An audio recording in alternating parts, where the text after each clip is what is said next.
tiller. There's the front view. This is a quick down and dirty about the specs of it, and just a little bit of an overview of the tiller. I mean, you can get all the specs and that type of thing and a bit more in depth off my website in the blog section under the tiller title. But here's just a bit of a rundown. If we start from the front, it starts like any other type mower.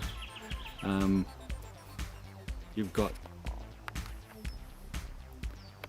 your choke here. You can start with that on, and a run. So once the machine's started, you can get flicked back on to run, and then you're on your way. Down here you've got an on-off button, and of course you've got a idle or run flat out lever above that. So you can walk away and put it on turtle and let it idle, and then flat out when you need to use it for the tiller. It's a 6.5 horsepower motor. It's a pull start. It's a very powerful beast. This is about as big as you probably want for a backyard job.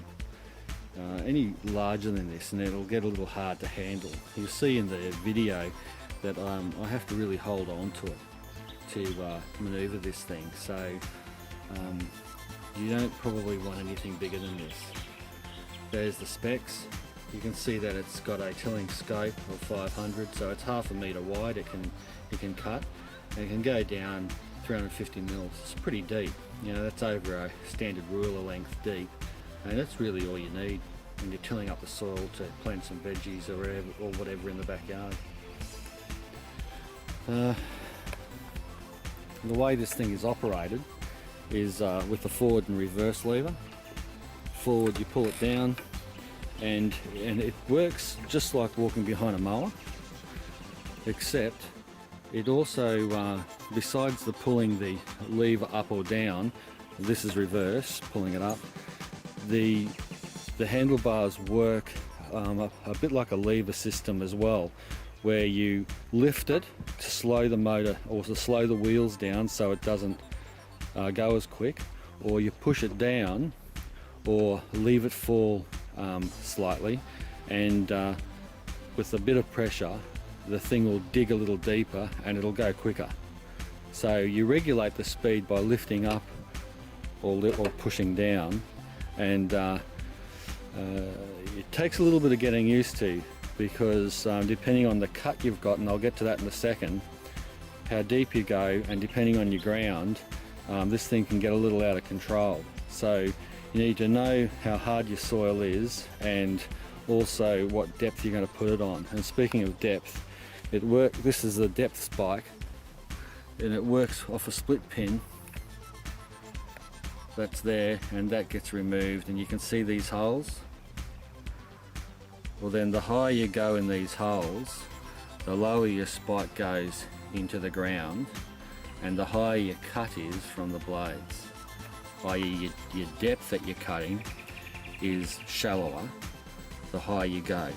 Now if you can imagine,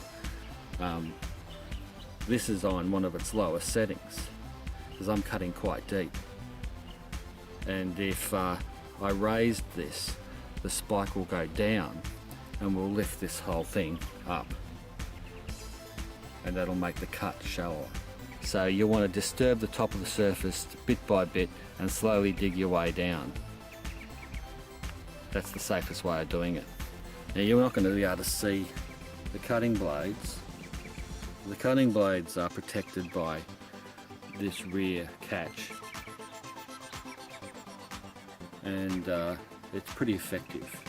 It does throw a little bit of dirt around, especially in reverse, but you know, you get that when you're outside. But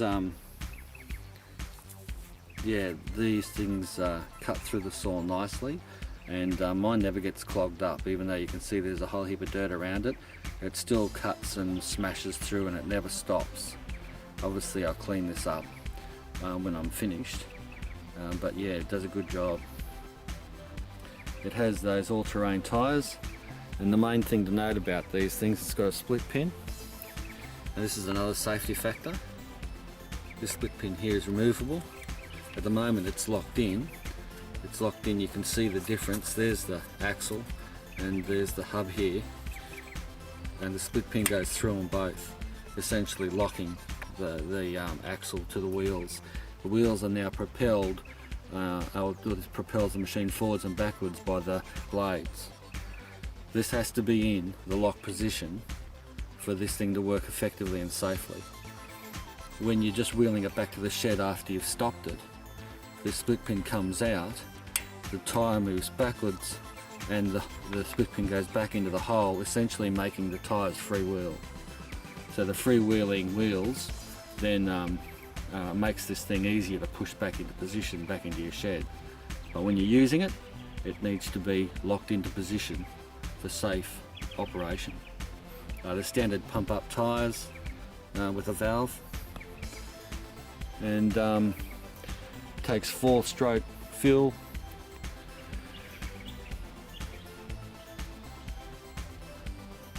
There's the muffler protector. It's a good piece of kit and does a great job, as you could see in the video. I knocked this up in about half an hour, 3/4 of an hour, and if I was doing this by shovel and pick, this would take me a number of days, and plus pretty sore hands and back.